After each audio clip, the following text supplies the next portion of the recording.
All right, so this week in the NBA, well, let's just say some teams had us scratching our heads. These are some real head scratchers. We saw upsets, comebacks, and just some crazy individual performances. It really makes you think, are we underestimating some of these teams? I think it's more than just underestimating them. I think we're seeing a real shift in the league. Yeah. The balance of power is changing. Well, let's break it down. Let's start with that Grizzlies win over the Bucks.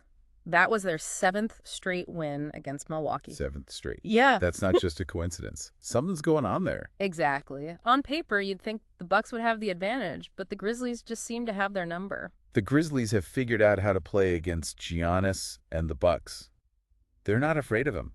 They're physical with him. Yeah. They make him work for every basket. And they're not just relying on Jaren Jackson Jr. to carry the load. I mean, he had a great game, 37 points, even after taking a shot to the face. Tough kid. But you're right. It's a team effort. They're playing smart defense. They're moving the ball on offense. They're not intimidated. So it's more than just a fluke. This is a team that's built to compete. Absolutely. And I think they're sending a message to the rest of the league. We're here to stay. All right, so let's move on to Boston, because that 26-point comeback against the Sixers, I mean, that was just insane. I'm still trying to process that one. Yeah. To be down by that much and then come back and win, that's championship-level grit right there. And it was Tatum who really took over in the fourth quarter. 13 points, hitting clutch shots, making plays. He was like a man possessed. He put the team on his back and carried them to victory. And, you know, the Celtics are known for their defense, so to see them lock down Philly like that in the second half, it was impressive. Their defense was suffocating. They were all over the Sixers, forcing turnovers, making it tough for them to even get a shot off. Okay, so now we got to talk about the Cavs. 50 points in the first quarter against the Mavs. Are you kidding me? That was video game stuff. Whoa. They couldn't miss. And to do it without Luka Doncic on the court for Dallas? Yeah, that's a statement win for sure. It shows you the depth of this Cavs team. They're not just relying on one or two guys to score. Everyone contributes. And Sam Merrill coming off the bench to hit 9 3-pointers. I mean, that's just ridiculous. Ridiculous in a good way. He was on fire. And it speaks to the Cavs system. They're all about ball movement. Finding the open man. Taking good shots. So they're not just a flash in the pan, they're a legitimate threat in the East. Without a doubt, they have all the pieces, talent, coaching, depth. It's going to be fun to watch them this season. All right, so we've seen some crazy stuff in the East. But what about the Pistons? That win against the Bulls was huge for them. Huge. Cade Cunningham is the real deal. 22 points and 15 assists. He's already a star. And Jalen Duren had a double-double, 12 points and 13 rebounds. The future is bright in Detroit. They're building something special there. They have young, talented core, and they're playing with a lot of energy and passion. So it's been a wild week in the NBA. But what does it all mean? Are we seeing a changing of the guard? I think we're seeing a shift in the balance of power for sure. The old guard is still there, but these young teams are hungry. They're coming for the throne.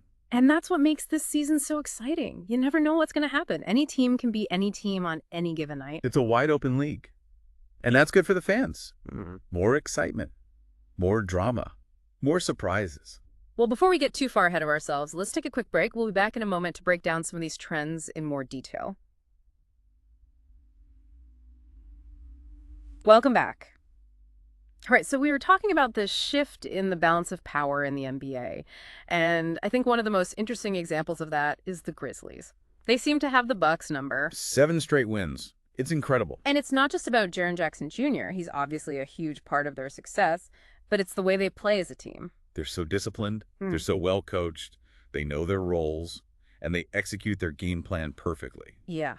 They really seem to have figured out how to neutralize Giannis. They force him to take tough shots. They don't let him get to the rim easily. Yeah. And they make him work on defense. And offensively, they spread the floor. They knock down shots. They make it really tough to guard them. It's a nightmare matchup for the Bucks. Yeah. And I think other teams are starting to take notice. Yeah. The Grizzlies have provided a blueprint for how to beat the Bucks. And you can bet that other teams are going to try to copy it. It's going to be interesting to see how the Bucks adjust. Because they can't keep losing to the Grizzlies like this. All right, so let's talk about another team that's been making some noise. The Boston Celtics. That 26-point comeback against the Sixers was something else. I still can't believe they pulled that off. No. I mean, down by 26 on the road against a team like the Sixers, it seemed impossible. But they just never gave up. They kept fighting. And Tatum was incredible in the fourth quarter. He was unstoppable, hitting big shots, making plays, leading the team. It was amazing to watch. And it wasn't just Tatum. The whole team stepped up. They played with a sense of urgency and determination that we haven't seen from them all season. It was like a switch flipped. Yeah. And suddenly they were a different team. And their defense was suffocating.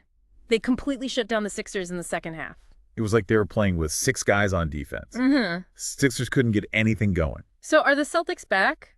Are they finally the team we all thought they could be? It's too early to say for sure, but that comeback win was a statement. It showed that they have the talent, the grit, and the leadership to compete with anyone in the league. All right, so let's move on to the Toronto Raptors. Yeah. They've been quietly putting together a really solid season. They're like the forgotten team in the East, Yeah. but they're playing really well. Yeah, they're 8-2 in their last 10 games, and they're doing it with defense. They're long, they're athletic, Right. they're disruptive, and they're really well coached. Nick Nurse is one of the best defensive minds in the league, and he's got those guys playing at a high level. They're a tough team to score against, Yeah. and they're starting to find their groove on offense too.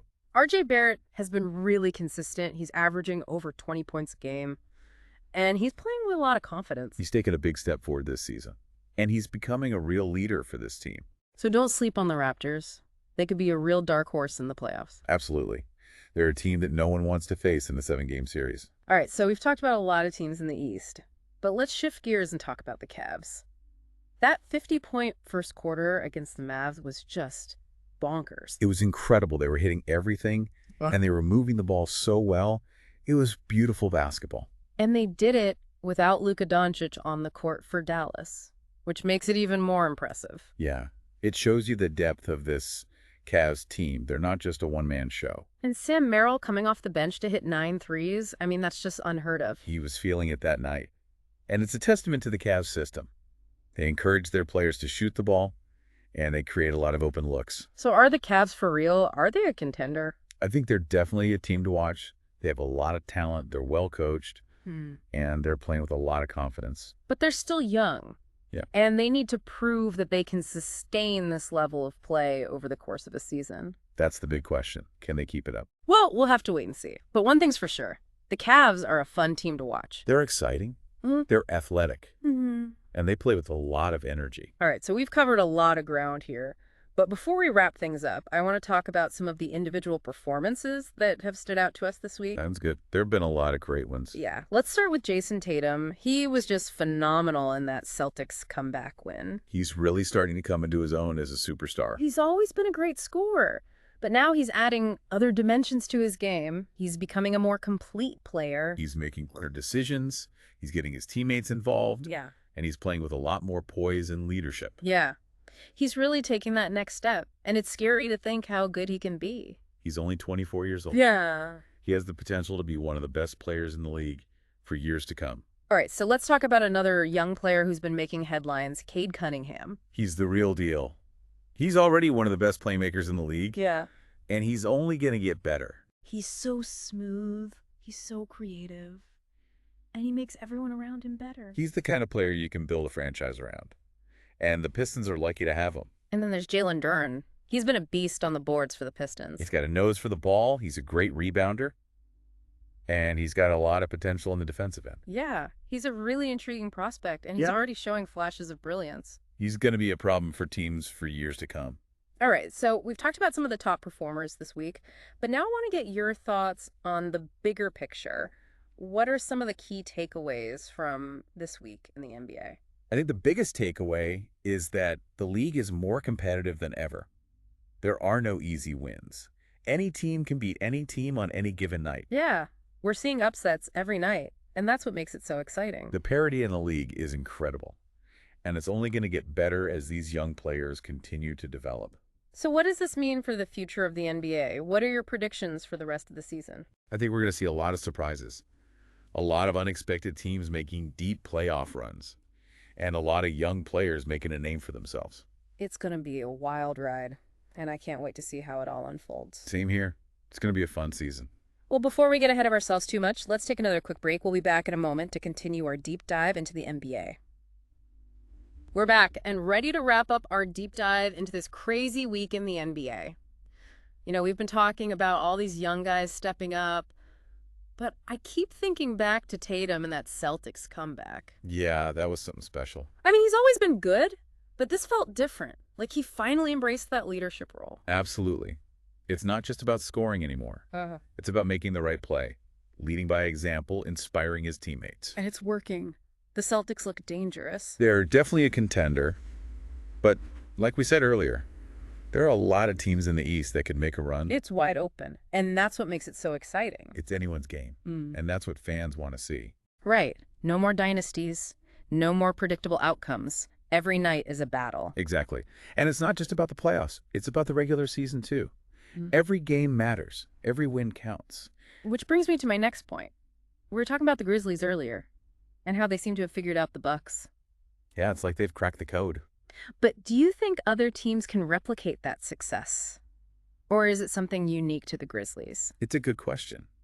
The Grizzlies have a very specific style of play. They're young, they're athletic, they're aggressive, and they have a coach who's willing to think outside the box. So it's not just about copying their game plan. It's about finding your own way to exploit the Bucks' weaknesses. Right. Every team is different. Every team has its own strengths and weaknesses. Yeah. So it's about finding what works for you. Okay, so as we wrap up this deep dive, what's the one thing you want our listeners to take away from this conversation? The NBA is changing. The old guard is still there, but the young guns are coming. Yeah. And they're not afraid to challenge the status quo. It's a new era of basketball, and it's going to be exciting to watch it unfold. So buckle up. It's going to be a wild ride. That's it for this week's deep dive into the NBA. Thanks for joining us, and we'll see you next time for more basketball talk.